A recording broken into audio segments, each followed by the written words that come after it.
Beautiful people, welcome back to my channel. Today I'm going to speak about something, right? I don't want to say a lot, but I'm going to say a lot. Today I'm going to speak about my celibacy journey.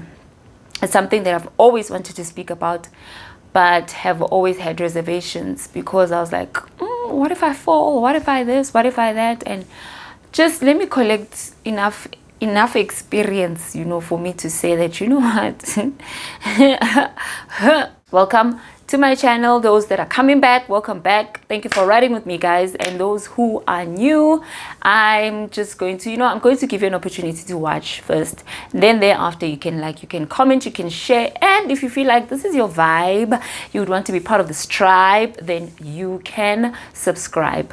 Vibe tribe, subscribe. Come on somebody. Guys, I'm going to talk about my celibacy journey. As I've previously mentioned, I'm just going to need I need for this to be a no judgment zone. I need for this to even if you are someone that is a believer, I'm going to need you to remove condemnation. I'm going to need you to just switch on that eye of grace, switch on that eye of not being judgmental, because it's very hard for a lot of us, because there are a lot of denominations as well where people are feeling like this one does not deserve any forgiveness. We are the ones that are holy, we are the ones that are this, we are the ones that are pure, we are the ones that deserve these kind of blessings, not this wretched one.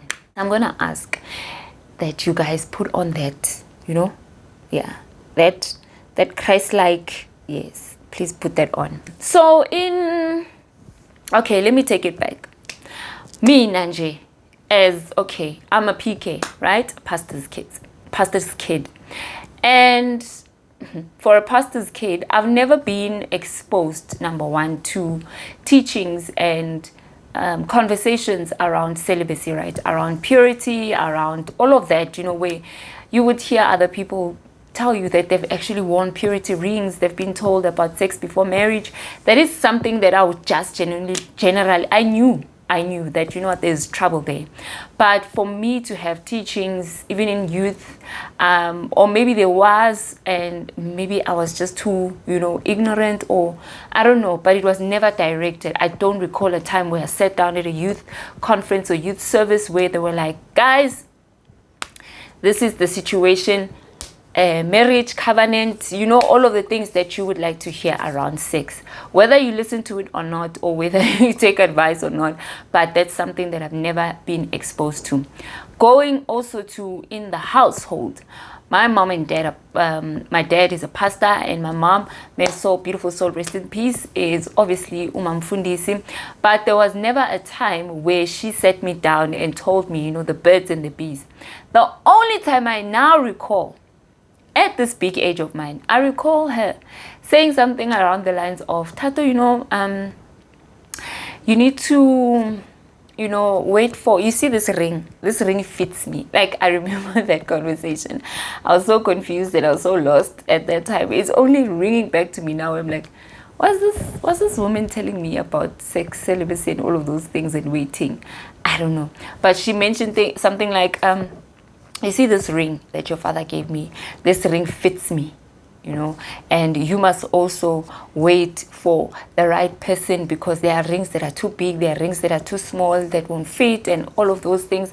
And she was just, going around the circle instead of just, but because of the way in which we grew up and how they grew up, there were no conversations around that. And it was just one of those things that are shunned and still continue to be shunned. Because should you speak about umjolo in the church, should you speak about celibacy, or how one can, hold themselves and practice self-discipline and self-control and all of those things, it's still a little shaky, especially for people like us that I'm from a small church. I'm not like I don't attend like a big church where maybe there are things like, when you would see like our pastor Mike taught, they have these departments of people that struggle with this and people that struggle with that, or people that, all those groups and all of those things. We don't have that in our church. So anyway, that was me, that was my life. So me Tato, I've never had a desire even to say to myself that, you know what, I'm going to wait until I'm married. I knew that sex before marriage is a sin. That's how I knew it. I don't know, Wuti, there's a scripture around that. I actually have to look for it, but that's all I know. Sex before marriage is a sin. But there were never explanations around how certain things being had outside of the covenant of marriage. You know, the way I've experienced the explanations right now that prompted me to do and act the way I'm acting right now were like, you know, outside of it just being a corrupt thing, you know. So yeah, dating life, yeah, I've just been that someone that's like, if we're dating, we're going there. Like, well, there's no even need for negotiating where it's like, how do you feel about no, it was never me. Like, it was never my thing where it's like, no, when I'm dating, I have to let this person know and then we'll see, and then I fall. No, there was no falling. There was just, you know, there were no gates for me to say this gate was open. No, the gate were not there for me to say that they're open. So yeah, it's just been like that in relationships. And up until 2019, where obviously I just went on this, guys, October 2019, I am telling you, I started reading The Weight, and then also I started seeing some things on my YouTube, you know, around waiting and, you know, good godly relationships. And I would see couples that would speak about waiting and dating and celibacy and all of that. And actually, the thing that made me wait was Fantasia.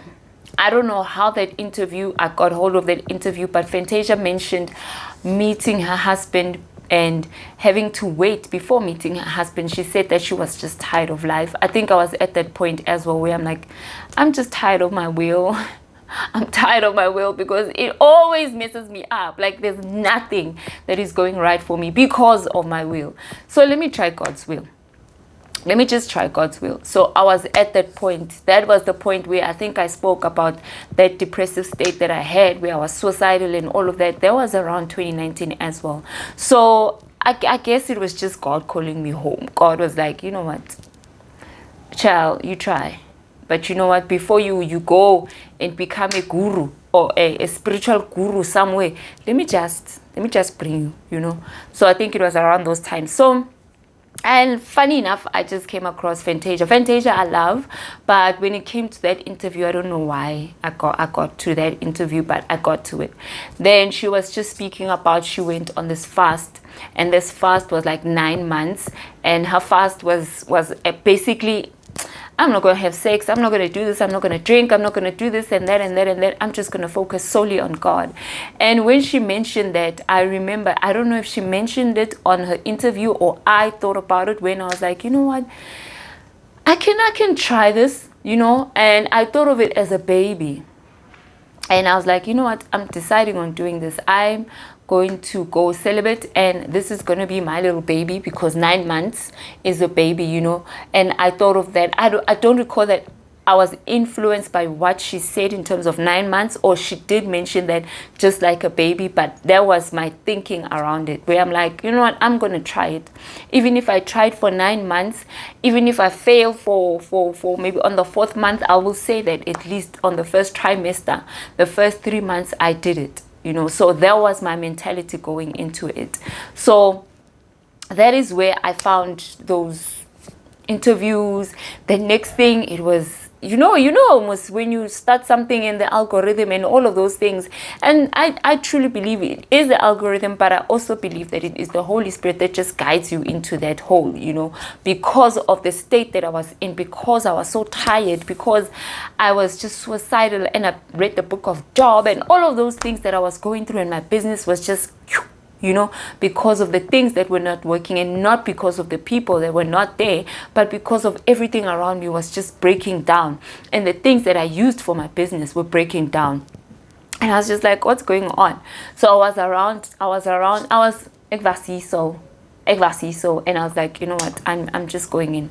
I've got nothing to lose. Literally, I've got nothing to lose. So that's when I was like, this baby, I'm doing this baby. So October, November, December, January, February, March, April, May, June, July. That's what I said. I was like, okay, I'm going to break this in July, and I'm just going to see how my life changes, how everything, when it comes to adjusting myself, changes. Sure, took up on the challenge, and yes, Devon Franklin and Megan Good had, interviews, and I saw Pastor Sarah Jakes and Torrey Roberts also having interviews around around waiting and, the spouse, the perfect spouse. Maybe I was also preparing for a spouse because I was busy, okay? I was busy, and the thing that made me buy the book, The Wait, actually was because of how they explained having to wait and celibacy. They did not just explain it in a way, in a marital way only. They explained it when it comes to delayed gratification. They have explained it when it comes, when you feel like, I'm starting to love myself and not give myself off to anyone and everyone in hopes or claims of saying that I'm being empowered and I'm a goddess because I can have any man I want. No. They are having access to you. You are the carrier. They can deposit in you. And when you carry all of that and you wonder why you are, and we the ones that have to now, even if it's a mistake or even if it's a, one of those things, you are the one that has to go and terminate. You are the one that has to go and deal with those traumas and all of that.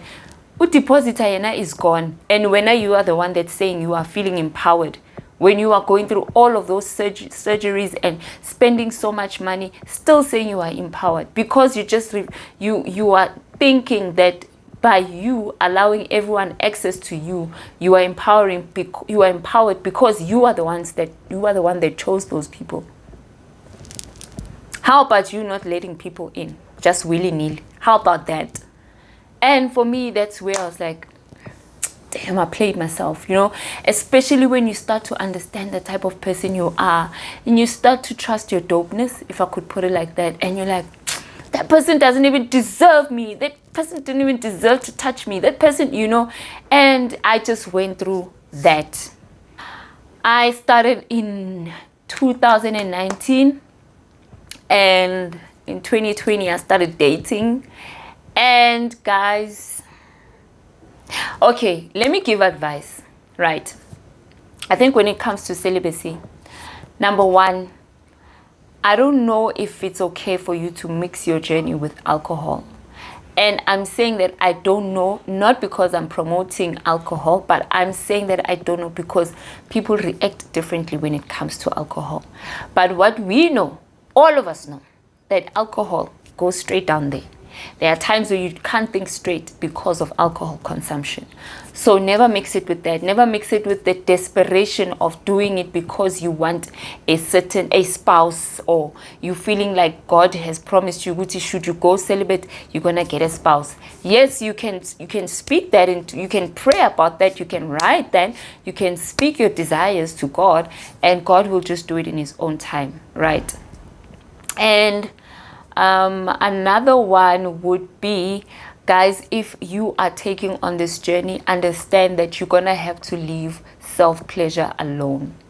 I know people are promoting self-pleasure right now. People are promoting using roses and toys and all of those things, and you will likely feel like you are actually doing the thing of being celibate, but you must understand that you need to put down, number one, why you are doing it, and align it to a certain value system so that it becomes stronger. The urge needs to be weaker than the purpose of what you are doing. So those are the things that you need to look into. You need to look into why you are doing it. You need to look and have a value attached to what you are doing, whether it is for the purpose of purifying yourself, whether it is for the purpose of sanctifying yourself, or placing yourself in a space where you need God to work through you and in you, and you need to hear him properly without big head contacting you. Because we know we get stigmatized. Let me just put it like that. We know that level of confusion that thing does. So those things that you need to put into consideration, and yeah, self-pleasure. I'm gonna go back to self-pleasure, guys. I was a person that was in that new age space. So in a new age space, you are told you're a goddess, you are told you are, that's, I think that's why people get attracted to that, because black people for the longest time have not seen themselves as those people, where you are now seeing yourself as a queen, as a king. You're now seeing yourself as this decision maker of your life, and you can just manifest, you do this into the universe, and it comes to life, whether it is good for you or not, whether it is your timing or not. But the fact that you can manipulate things and things can happen for you, it gives you that sense of, so I used to be in that space, and in that space that also meant no man is gonna, I used to have that attitude where I'm like, this one wants me, this one I'm not gonna give it to this one I'm gonna give it because I just want you. And you do this thing where you now feel like this person is my twin flame, and this is a soul exchange, forgetting that you are the one that is requesting all these things. You are not asking God about them because you feel like you are the master of your life, and in that moment, that person, you feel like that person is good for you. How's that going for you? Where is that person right now? Type of thing. So, and then self-pleasure came into play, where I'm like, I don't need men. I can do this by myself. And I because I know myself so much, because I love myself so much, I know which areas to do this and to do that, and just to be okay and pleasure myself and be at peace, or whatever state that I need to be in.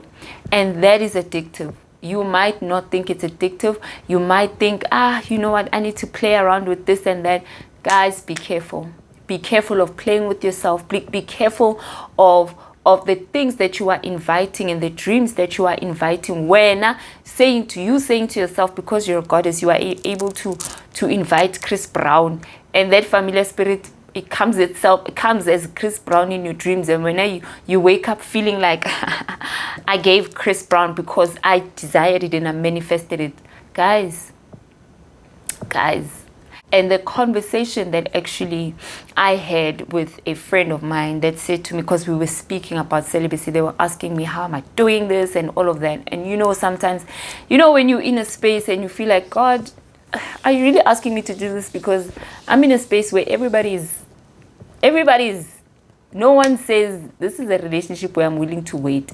So that's another space that I was in, where no one was doing it. And I felt so weird when I'm like, is God really asking me, or it's just me just being tired? Because it's like, everyone around me is not doing it. The only people I see doing it is on YouTube. The only relationships that I look at are on YouTube. There's no one in South Africa. And it would be so weird. So that is the conversations that I would usually have with friends that would ask me and be like, nah, wait until you get someone. When you're just playing, you're just doing this because you don't have a choice right now, and all of those things. So, and then there was a conversation where one of my friends said that, you know what, I feel like self-pleasure is better than having to get into all these relationships and having to undo the traumas that these people bring to you and all of these things. So for me, it's better. So I was like, okay. But do you think it's better because you are not laying someone is not laying you, or you feel like when you are doing this you are not inviting anything? And she said, yeah, I'm not sleeping with anyone. I'm like, but are you sleeping with anything? Are you sure you're not sleeping with anything? And that's when she was like, okay, I need to rethink this, because me self-pleasuring, I would sometimes have certain dreams. I would wake up in a certain state and all of that. And then I said to her that, you know what, you might actually have invited a certain spirit. And I'm not talking about hearsay, guys. I've seen a show, Yaga Koko Maweni, where she went into the grave and actually spoke and invoked a spirit from the grave and said to the spirit, go and sleep with this person, torment this person. So these things of us not believing that there are spirit spouses and spiritual husbands and all of those things as believers, I don't know, but in time, when you see your life taking a certain turn, you will have no choice but to actually realize and have to work through that. you know. So, but anyway, that's a story for another day, and I think I'll speak about that because that is very important for this journey. So yeah, those are the things that I need to speak about, I guess, that I've mentioned when it comes to the celibacy journey, that you need to you need to ask yourself why you are doing this, you know, and you need to be very true to yourself, and don't mind the environments that you are in. I know it's very tough, but listen to what God is saying to you. And I think I'm going to leave it here because I don't want this to be like a very long video. I'll make it a part 2 where we delve into celibacy and relationships, celibacy and feeling rejection, celibacy and the trap of purity, the purity culture, you know, where you feel like now there's like this self-righteousness because there are other people that are not doing what you are doing, and you're feeling like you see this time God is going to speak to me first or only, or these ones are damaged, these ones are this, you know, all of those things. I will incorporate that, and I will also have a story time around. I think I need to mention this also, having when you're being celibate, if you have a spouse, or I'm not a spouse, like someone that you're dating or anything, you need to be on the same page, because I'm going to tell you guys in what happened with me when I decided yes, and then I started dating, and yeah, it's a bit emotional, but I'm not going to be emotional about it. I'm just going to be fine. I'm just going to be fine about it because I'm over it. Excuse me, I'm over it. So yeah, those are the things. I think that's the beginning of the journey that I'm speaking. It's all over the place because I do not want to put any bullet points or anything that I'm going to look at as notes.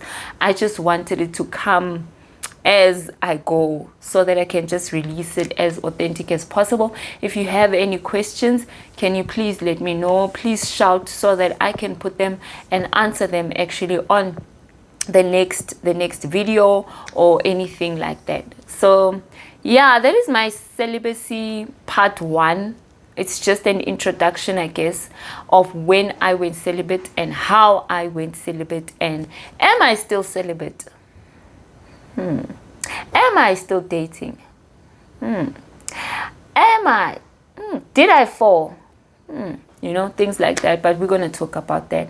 And I think I'll let you guys know of the reasoning behind all of those things. So, yeah, that is the first part.